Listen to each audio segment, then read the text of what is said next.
Hello, hello. Hey guys, so it looks like the films ended a little bit early, so I don't think the Q&A panel is quite ready yet, but yes, it should be happening. So stick around just a little bit longer.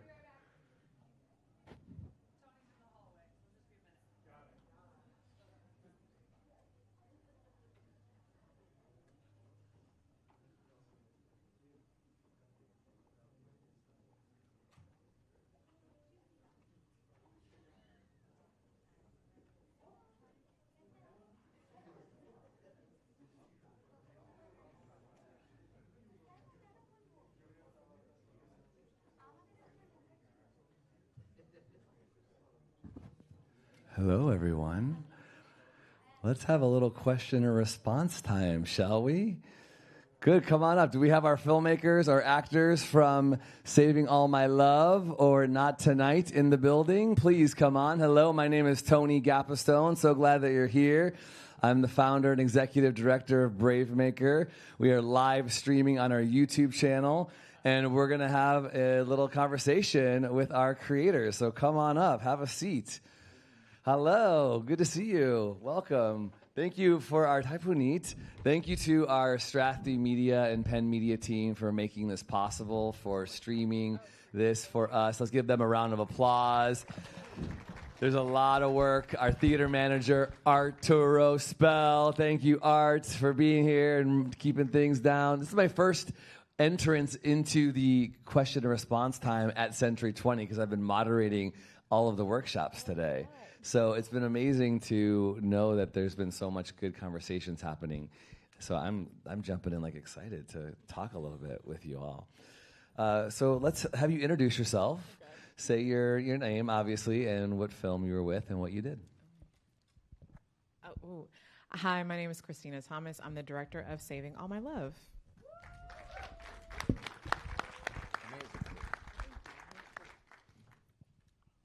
Amazing film. And thank you, Tony, for everything you've been doing. It's been an amazing festival so far. Yay. 2 more days to go. Yeah. Shout out to Tony. Yeah, for sure, man. I'm Puneet, and you've seen way too much of me on screen, so I don't think I want to say anything further. And my name is Amir Jafar. I'm the director and editor of Not Tonight. Thank you for being here. I know it's late, and thank you so much, Tony. It's my first time being in BraveMaker Film Festival. Well, welcome. I'm just amazed at this amazing festival you put together. So thank you so much for inviting us. Thank you. I have a question. I'm sorry, you're moderating, but I want to have a question. I love this. Yes, so ask each other questions. You should turn that into a feature film. That's a really good story you got there. Don't you agree? I just directed it. It was part of a program called Project Involve, part of Film Independent, an organization based in LA. I was a director of it, but I know the filmmaker, she wants to make it. Tyler Young is the writer, and I know she wants to make it to a full-length film. It was literally about her sisters and her mother and the relationship with hoarding. They both hoard in different ways. And she showed me pictures of her NSYNC collection, that is just a lot of magazines and a lot of posters that were in a closet now, but it used to be all over. And her mother, the same thing. She kept all these different things. And the film idea came to fruition because she started to realize her mother was keeping all the things of her and her sister that she felt when they left the home, she was missing out on a lot of their life, and she was trying to keep all the things that reminded her of that her daughters still love her. First of all, thank you for asking a question to a fellow. Sorry. No, you should. I love that when filmmakers. I was wondering, Allison, where are our actors? Tyler. Get up here, Where's Allison Tyler? Ewing. Where are the actors that they skipped? Oh, okay. Welcome, Allison Ewing. Sit over here, Allison. If there are any more, Allison, come on in. This is Tyler. Please have a seat. Great. We'll go back to introducing you in a second. By the way, speaking of Saving All My Love, Christina got to share this with us in the Courthouse Square. Oh, yes. A couple weeks ago, Juneteenth, actually. Yes. Have you met Tara Bremer, by the way? Okay, Tara is our headquarters manager, our HQ manager. She runs an organization called House Peace. House Peace, please look it up. And she's also pitching a series called House Therapy. It's all about the reality of hoarding and how it reveals emotional distress and disturbance, and how when we have peace in our life, it reflects in how we live our lives in our home with our stuff. So I want you to talk to her about your film, because I think she would really connect with that. So these two films were paired together because there's, we call it complicated love and interesting relationships and dynamics, right? If you're just joining in, I'm Tony Gapistone. Thanks for being here, for being a part of the 7th Annual BraveMaker Film Festival. Not Tonight is very provocative. It kind of pushes some boundaries. It's very intense. Right? Let's talk about, and audience, we're going to invite you to have some questions. Woo, hi there, audience. To invite you to have some questions. And by the way, you all are doing great holding the mic, so I learned the hard way. You're going to hold it right underneath the BraveMaker thing. Don't touch the bottom area, because that's the antenna, and that blocks the signal. So let's talk about the intensity, the provocative nature of this, and the whys behind why it needed to be made. So normally the director start, but if with your permission, Tony, I would like the writer and the actress to start before I chime in, okay? Puneet and then... Oh, we have one very reclusive director here. It's a little late, guys, so I guess I can take a few liberties. So, well, you wrote it, so it's your fault that it was so provocative. Well, it's because Amir and I have done a few projects before, and we believe that no limit is applicable to us. We can go as far as we want to. So we just wanted to make something interesting, something provocative, and something that really depicts life as it is, and allow people to figure out for themselves, what it means to them. And we were noodling over noodles at, well, actually not far from here in Fremont, to be honest. And we said, what is it that we can make that will make sense? We can pull it off. We can execute from start to finish. Because indie filmmaking is, fraught with challenges, as many of you probably know. Right? And so that's where we went with this subject. But we never held back on anything that seems provocative. We said we're just going to lay it all out there. Can we take this back now? Okay. So I would just say that, chiming in where Puneet left off, so I was inspired by Who's Afraid of Virginia Woolf. Have you seen that? Have you heard about the play from Edward Albee from back in the 60s? One person up there. Second person over there, third person here. So I wanted to do something based on that, but we want to put our own spin on that and bring it, make it more current. And I was telling Puni that maybe bring in our South Asian, because I'm from Pakistan, he's from India, and South Asian, bring some of that flavor into it. And Puneet gave an interview recently, and he nicely put it as, what did you say? It was like Hollywood twist on what? An Indian tadka. Now explain to them what tadka means. I don't know how to explain tadka in English. It really is a little garnishing, a little dressing up. Come on, if somebody here can explain tadka better. Some words just can't be translated. Yes, some garnish or whatever, It's a little bit more than a sprinkle. It really adds a little extra. Some Indian flavor to the twist, yeah. Put a little twist like on an that. oomph, like a spice. Yeah. A little. Just a word. Okay, good. Say it with me, everybody. Okay. And remember this when you're voting for this film, by the way. Yeah, please. Yeah, you're going to get a little reminder from BraveMaker and a little bit to vote for this. So moving forward, Puneet wrote a script, and normally when I work with writers, when I get the first draft, I normally there are 4 or 5 more drafts that come out of it before I can say, yeah, I'm happy with it, and we can work, make a film out of it. But then I got the second draft from him, and I was like, this is good. And now we need to find actors, do some table read, and then we can finalize a script. And the way I work, Puneet was my style. I still make some tweaks while we're filming.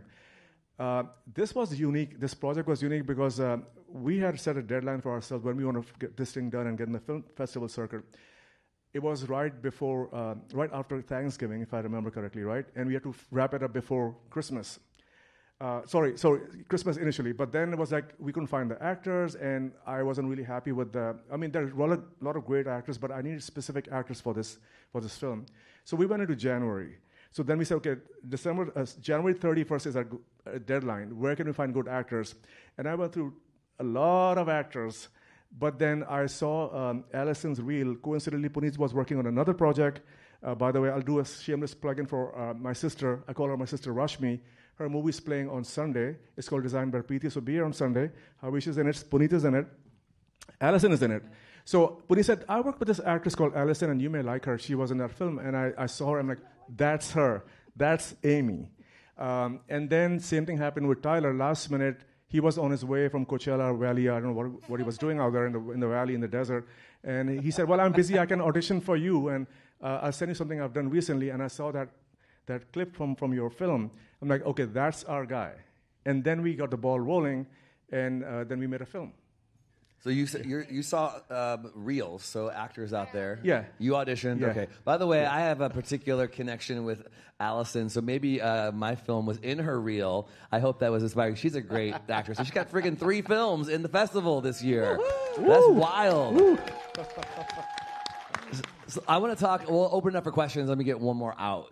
Both of your films, they're dealing with dynamics and relationships and complications. They were also one-location films, right? So let's talk a little bit about that and the actual making of. Talk about I want to know how long. Yes, but the putting it in the one location does have some advantages to it and also some challenges to it. So let's speak about those, the advantages and the disadvantages of having a one location film.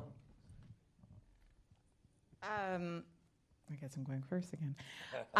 For us, I've always done short films where it's like you only got a day.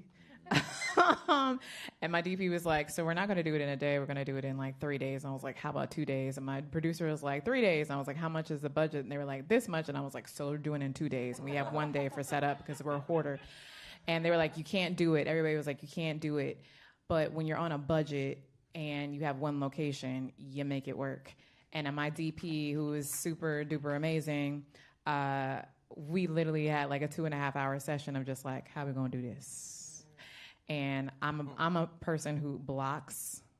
And if you know anything about a good director, if they know how to block, they know how to do setup, your day is going to go either fast, slow, in between, or just about right. And the first day, it went just about right until one thing. We had 26 setups the first day. Wow. Then we had 23 setups the second day.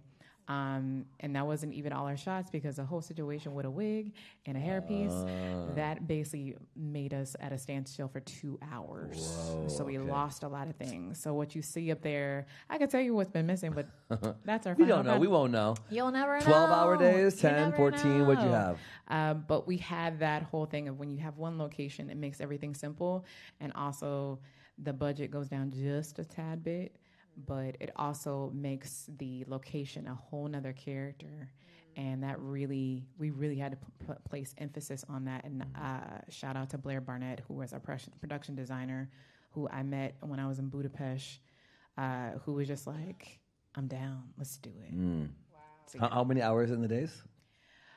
We had 12-hour days. Okay. 12-hour days. Okay, and she spent a whole day with her whole production design team. They spent a whole day gathering recyclables, going to different universities, getting magazines, pieces from Goodwill, all that to like then sell all those things that you see. They like sold plants, they sold the clothes, they sold all the pictures came from me and the crew. Like if you see like the close-ups of the family members, that's me and my aunt. And I think I think one of the pictures was of me like 3 different ways because I was a light-skinned baby. So, you never know. You never know.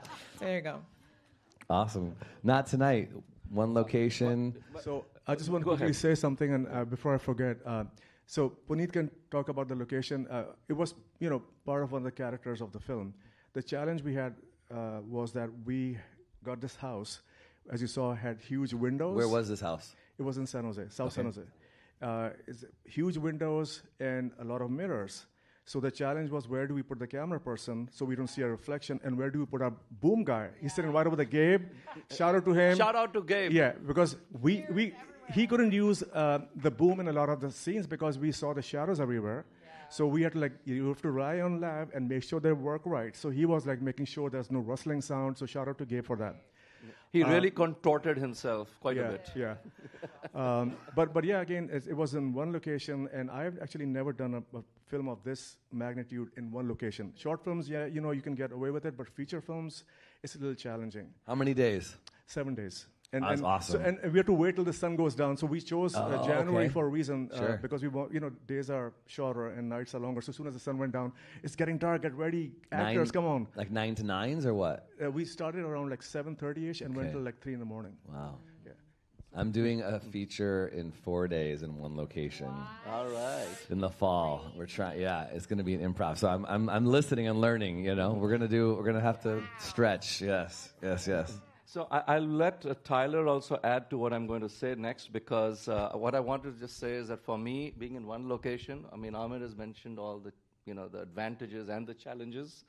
I didn't leave the place. I not like the person you saw on screen. So I didn't want to go Thank home. God. I didn't want to go home in that zone. So, or when I did go home once or twice, but made sure there was nobody there because I had to pick up something. But I used to then live in the Bay Area, so I stayed in the house the entire duration, so I could stay in that zone. That was a little bit of a help to me because then I didn't have to flip in and out. Kind of method a little bit then. A little bit there. Yeah. And I think Tyler was in the house too. As did I. And I was given the basement apartment, which You deserved it. it sounds bad maybe, but I actually had my own private elevator. It was kind of like the Bat Cave. And we always had to wait for the elevator to come up before we could shoot, which was annoying. But we have to wait for the star, so. It was a dream for an actor to be in one location. Airbnb type of thing? And in a mansion with one location, like as an actor, like my dressing room, my green room was like this walk-in closet that I could have lived in. So it was super dreamy for me. I mean, I had a master bedroom when we weren't shooting that I was just sitting in and going over my scenes. So it was a dream, and the 8 days was like seemingly impossible, but it was well orchestrated in terms of what we were doing, and so as an actor, it was very, very seamless for me, and it was So It's great. Let's take some questions. We got about 7-8 more minutes. Questions? Yeah, I'll go up here and then down here. Let's go up there first. Right there. Was the alcohol real? Not tonight. What do you think? Obviously, It was real for them. Yes, of course.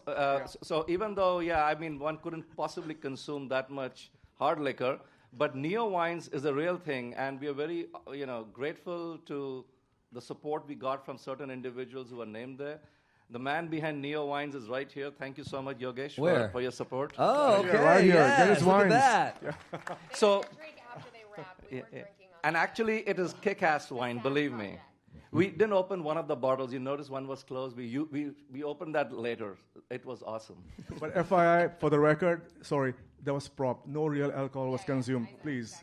Yeah, this is being recorded on the internet, Yeah, everybody. no real alcohol was consumed. This is a side Arturo, project. It what's would your... have weirder than it already was. Just real quick, for Saving All My Love, it's not based on the Whitney Houston song. Saving all my love. Look, the writer actually, I believe she named it after that song so people could remember it. And we actually were trying to do a theme song with the Whitney Houston song, but it just was not working out. We did not have time because we were going to write lyrics and a whole our version of Saving All My Life, and we were like, dude, this is going to take too long. But yeah. The actress Tristina, who's the lead daughter there, you should look her up. She's in a ton of stuff. She's blew it. She's She blew it. really good, really great. Go ahead. I'm watching this film for the second time, and Alison, I love you. Ankita. Allison, you are loved. I saw this at Chicago South Asian Film Festival. That's the first thing I said to Amar was, "Where did you find the actress?" Where did you find the actress? She's so right good. here. Yeah, she's so good. Also, I wanted to say, Amir, now that I'm a film director too, and I noticed some of the camera angles and some of the movements that you did, especially towards the end when both of them were talking and the camera was moving. And I just feel I'm so grateful that this was shot by a Pakistani director because I'm a huge fan of Pakistani TV dramas. And if anybody here hasn't watched it, please do, because the camera work, the direction of TV dramas in Pakistan is fantastic. And I feel that your vision sort of made this film what it is, because the way you were moving the camera, the way you were focusing on them, and the music and everything, it's a testament to your brilliance. Well, thank you so much, but I just want to say just mutual admiration. You like Pakistani dramas, I like Indian films, especially the Indian art films, folks. I know everybody's heard of Bollywood, but check out some old films. So when, with your permission, Tony, I don't want to take too long time here, but you know the New Wave movement that started in Italy and in France? When it came to South Asia, it was called art cinema. Check out the art cinema from India. You're going to be blown away by that. So that's mutual admiration. So one thing I just want to say, thank you for your kind words, Ankita, but I feel like I was really fortunate by getting a wonderful script and by getting wonderful actors, because these are the folks who brought it to life. And then again, with amazing crew that we had, Gabe doing sound, and then Rafael, a makeup person who's not here, but he's worked with a number of indie projects in the Bay Area, Rafael Alvarez. Maybe you guys have worked with him, heard of him. And then, of course, you know, David Aubenye, our music composer. He's in New York. I've never seen the guy. We communicated through Facebook and Instagram. This is the third project he's composed, and his music was like icing on the cake. So without all this, you know, the great script, great actors, and great crew, and then also a great music composition, this wouldn't be, you know, it's not just me. So, you know, as a filmmaker, it's always a collaborative process. So unless you have everything in sync, it doesn't work. So thank you again, but applause here. I do think like the level of preparation and how he knew like the prep in terms of knowing every shot, and because he's the editor too, like it gave. I was like, this isn't what the.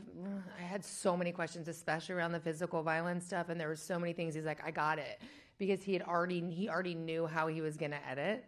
And so there was, working with him for the very first time, it was definitely a big trust thing that had to happen very, very quickly. This is my first time working with all of them in such an interesting dynamic. And I was not comfortable with so many aspects of this thing as a woman and just as a human. And being able to kind of have the trust, but then know, like he literally, and he didn't even have to, after a couple times, I'm like, okay, I get that he gets it, but I didn't know until the end exactly how. And then as he's explaining it, I can see exactly how he knew how it was going to piece together, which is really cool. And you know, that's why I kind of love having a director either knowing the editor very well or being the editor themselves. It's helpful. We got time for one more quick question. Anybody have? I'm sorry. All right, I cut you off. I'm sorry, I cut her off. I get the tough stuff, don't I? Yeah, it's a tough one. So in that scene where where she says that she doesn't want to make it work, like she's on the fence about making it work, and you give her that look. I want to know, is it more like a male ego thing that you feel that I have to make it work, like a patriarchal mindset that I have to, it has to happen. Like, Ooh. Question is about that look, the making it work. Is it male ego? Is it patriarchal? All right, let's go for the response. We got to get to the response. Okay. So here's the thing. Like I said, in this film, we leave it up to you to interpret it from your frame of reference. While what you said could very well be the case, perhaps one might even consider a slightly different point of view. It could just be someone who's desperate to put his life back together. Where does patriarchy have to come into that? It might be the case, but it's equally possible that it might not be, right? So I leave it up to you. I'll never answer your question directly. That is a great response. Elsa, did you want to say something to that? Oh, obviously, in preparing for the character, I have very strong points of view, and as a woman, I have very strong points of view, right? And I also think that love is complicated, and I've stayed in relationships that were completely broken for way too long because there's true love there, and whether they wind up being there or not, it's like I think the point is that there is no clarity here, and there is no, like, I have so much judgment. Even just watching is very hard for me. Like, I watch reality TV and I put that shit on mute because I am very uncomfortable with uncomfort, and I was so uncomfortable as a viewer watching this movie because there was so much space and there was so much like, why the fuck are they still sitting there? Like there's just all these things, and it's like, because that's humans do these kinds of things, so it's very interesting. I have so many opinions. I will say one of the interesting factors of the jury through our selection process was BraveMaker has a brand and a tone for films, and sometimes there's a lot of like heartwarming things, and sometimes there's a lot of disturbing things, because we need to sit with those challenging things. We need to sit with complicated relationships and love, and it doesn't always feel so great. So the idea is conversation. As soon as we end, what conversations do you need to have with yourself or with other people? You don't have to like it, but are there things that you feel like you need to deal with, or how do you feel seen? So We'll wrap up, Christina, everybody, real quick, just as you move on from tonight and sharing this, where are you, what's the personal thing for you from your film? How are you feeling seen, or why was it necessary and personal for you to tell this story? I think when I pitched myself to direct this short film, it was all about the mother-daughter relationship, or just the relationship that we have with our parental figure, of how we continue the conversation of how we show each other love. And if the love is broken, how can we mend that? And remember to put the love first, and also the communication as key to helping open up the doors of understanding where we're coming from.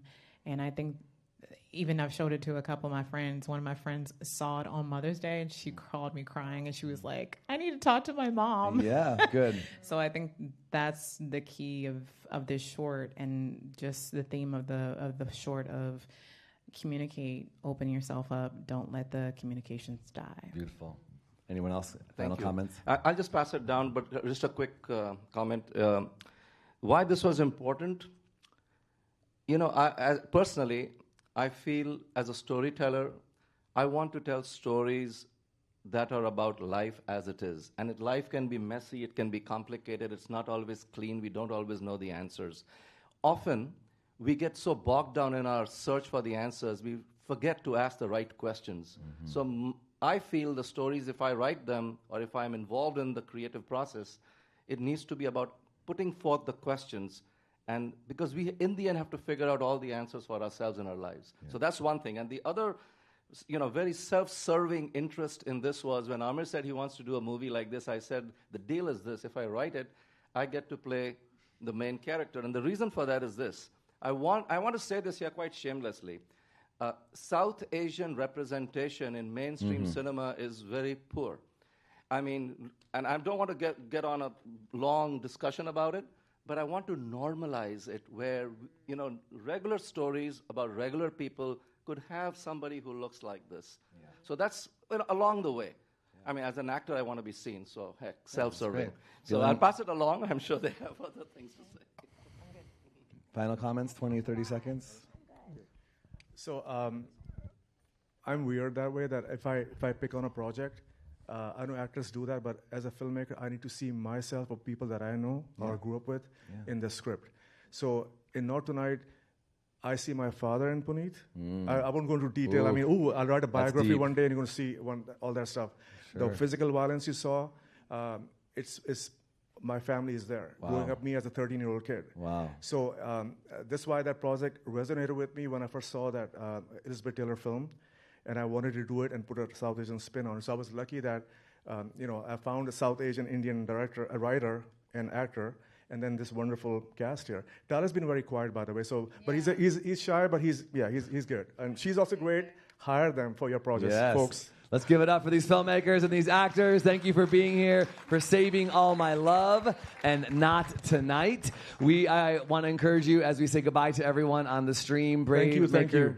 BraveMaker.com. Please support us. Go to BraveMaker.com/donate to become a donor today. We'll say goodbye to everyone on the stream.